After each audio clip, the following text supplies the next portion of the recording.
ভালোবাসেন, আমাদের সবাইকেই ভালোবাসেন, সবাই আছেন। নতুন করে কিছু বলা নেই, পূর্ববর্তী বক্তারা সবই বলে দিল। আমি এত ভালো বক্তা নই। এই যে আমরা সবাইকে বলি, সবাই আমাদের বলছে যে আমরা তোমাকে চাই। আমি এখানে টুটুবাবুকে একটা প্রশ্ন করবো, যখন সিলেকশন দিয়েছিলেন আমি জানতাম এতদিনে ধৃতরাষ্ট্রের কথা জানতাম, পুত্র স্নেহ অন্ধ ছিল, কিন্তু উনি কি অন্ধে দেবশ্রী দত্তকে বসিয়েছিলেন আমার মাথায় এখনো ঢুকছে না। যাই হোক, একটা পরিসংখ্যান দিই। উনি সবাই টুটুদা বললে তোকে ডাকতে হবে, কারণ চিমাকে 91 সালে যখন সই করা হয় তখন টুটুদা আমাকে আপনি বলতেন। তখন বললেন আপনি ইস্টবেঙ্গলে চলে যাবেন, কারণ না আমার ইস্টবেঙ্গলে যাওয়ার কী আছে, আমি তো এখানেই খেলবো। চিমা আসবে, মোহনবাগান সাপোর্টাররা হাসবে, মোহনবাগান ট্রফি পাবে, ভালো কথা, আমি খেলবো, আমি খেলেও ছিলাম। যাই হোক, পরের কথা, 1990 সালে থেকে 2018 সাল অবধি আপনারা এই জানেন, সবাই নতুন করে কিছু বলতে হবে না, যে টুটুবাবু কী করেছেন, ক্লাবের জন্য কী করেছেন,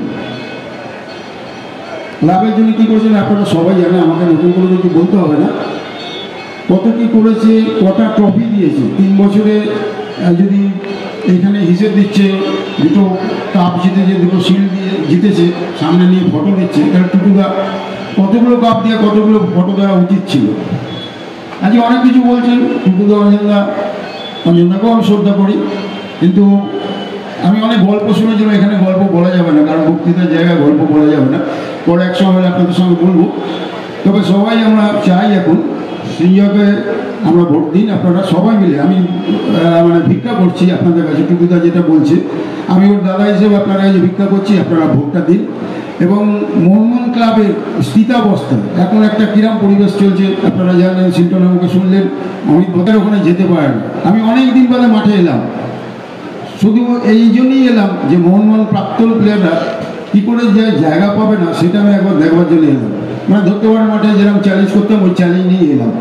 আপনারা ভালো থাকুন, আসুন, ওই দিন ভোট দিন সবাই, এবং টুম্পাইকে জয়যুক্ত করুন, টুম্পাইয়ের ফ্যামিলি যারা আছে তাদেরও জয়যুক্ত করুন। নমস্কার, জয় মোহন।